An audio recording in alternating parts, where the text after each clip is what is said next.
Story 1. The Silent Forest. It started as a joke. My friends and I had always laughed about the idea of Bigfoot, so when we planned a camping trip in the Pacific Northwest, we decided to go looking for him. Armed with a few beers, flashlights, and a cheap pair of night vision goggles, we hiked deep into the forest, away from the designated campsites. By the time we reached the dense woods, the sun had already dipped below the horizon. The forest seemed unnaturally quiet. No crickets, no owls, just the sound of our boots crunching against the underbrush. "I bet Bigfoot's scared of us," Dave joked, but his laugh sounded forced. Suddenly we heard it, a low, guttural growl so deep it vibrated in my chest. We froze. "What was that?" Sarah whispered, clutching my arm. The growl came again, this time closer. I swung my flashlight around, but the beam only revealed endless trees. Then, there was movement. Something massive and shadowy darted between the trunks, too fast to be an animal. Panic set in. "Let's go back," I said, trying to sound calm, but my voice cracked.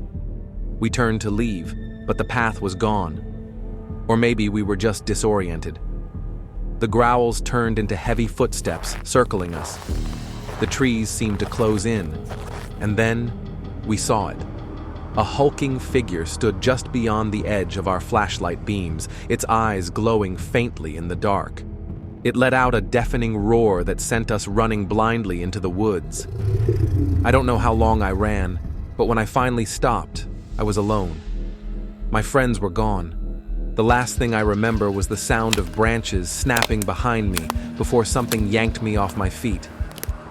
I woke up hours later, back at our campsite, covered in scratches and mud. Dave and Sarah were never found, and I never went looking for Bigfoot again. Story 2. The Cave. The rumors had been circulating for years. Locals in the small mountain town talked about a cave where Bigfoot supposedly lived. It was all nonsense, but my brother Jake convinced me to check it out. We set out early, hiking for miles before we found it, a dark opening in the side of a rocky hill. The air around the cave felt different, colder, heavier. Jake was eager, practically running inside. I followed reluctantly, shining my flashlight on the damp walls. The deeper we went, the more uneasy I felt. Strange claw marks covered the stone, and the smell, like rotting meat, made my stomach churn. "Look at this!" Jake called out, his voice echoing. He pointed to a pile of bones. Animal bones, I hoped.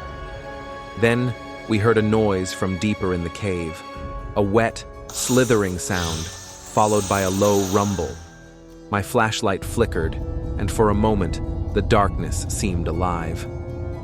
"Let's get out of here," I said, tugging at Jake's arm. But it was too late. Something huge emerged from the shadows.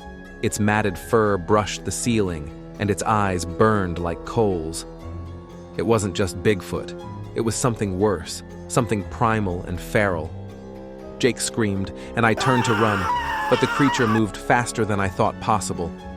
I heard Jake's screams cut off abruptly, followed by wet, crunching sounds. I didn't look back. I stumbled out of the cave and kept running until I reached the ranger station. When I told them what happened, they didn't believe me. They never found Jake or the cave. But sometimes, I still smell that rotting stench when I'm alone.